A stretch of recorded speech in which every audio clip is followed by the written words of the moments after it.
Hey, how's it going, everybody? And welcome back to the channel. Remember, if you're new here, leave a like, subscribe, and hit the notification bell for more. On today's podcast, we're all going to be talking today about this really interesting dividend fund, and it's known as the PCM fund. Nobody talks about this.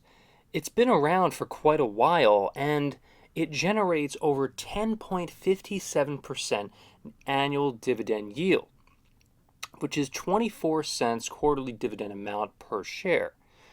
And I really wanted to talk about this because really not a lot of people have. And the question a lot of people have, the question you might be having yourself is potentially, should you invest? Now, deciding whether the PCM fund is a good investment for dividends involves examining several factors such as dividend yield, historical performance, investment strategy, and also risks as well. The PCM fund managed by PIMCO is a closed-end fund that primarily invests in mortgage-related assets. Here are some aspects to consider. Dividend yield and payments, attractive yield. The PCM fund typically offers a high dividend yield, making it appealing to income-focused investors. Consistent payments. Review the fund's history of dividend payments as well. Consistency and growth in dividends are positive indicators. And I do have to say, at like an over 10% dividend yield, it really is attractive if you wanted to focus primarily on dividend payments. Now, I wouldn't necessarily recommend only focusing on dividends, however, but in terms of your entire investment strategy, that is. But PCM, this PCM fund really is an interesting, like a really interesting dividend um, stock to put on your portfolio. Historical performance, total return, a NAV performance as well. You should also check the NAV, the net asset value, and see how it's performed. Now, let's take a look at the performance. So, the max, from 1993, it started at $15 per share. It is now at $9.08 per share.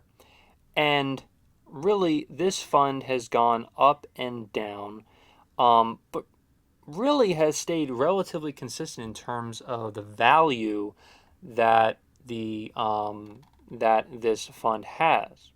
So, in the New York Stock Exchange, it goes by PCM, and the PCM fund is a lot different than, let's just say, stocks like Nvidia, as well as Apple, as well, of course, in terms of the dividend and the total dividend you get per share. So I mean, listen, everybody's different in terms of their investment goals and strategies.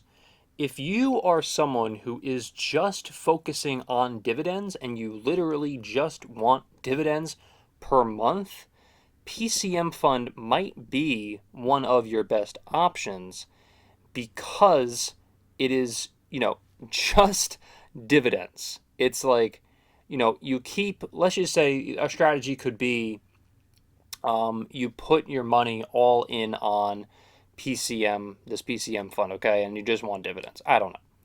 If you were going to put in like $20,000 and you're going to put that right before they hand out, dividends, you could possibly just, take those dividends, pull your money out potentially once you get those dividends. And as long as the PCM fund doesn't completely collapse, of course, because there's always a risk in investing, as I'm sure you know, then, you should be fine. I mean, like the PCM fund, if you really take a look at the consistent rate, there's no growth. That is a very significant factor in terms of you investing. And that's not good, by the way. There's legitimately zero growth when we're talking about this fund. In fact, it's only really gone downhill since August 27, 1993. However, when they first, August 27, 1993, it has been $15. It's really only gone down to $9.08. And let's just see here. At April 1st, 2011, it was $10.96. So the value is really not going to do much for you in terms of investing and pulling your money out 10, 15 years later. But in terms of the actual dividend and what you're getting per quarter, then again, it's 10.57%.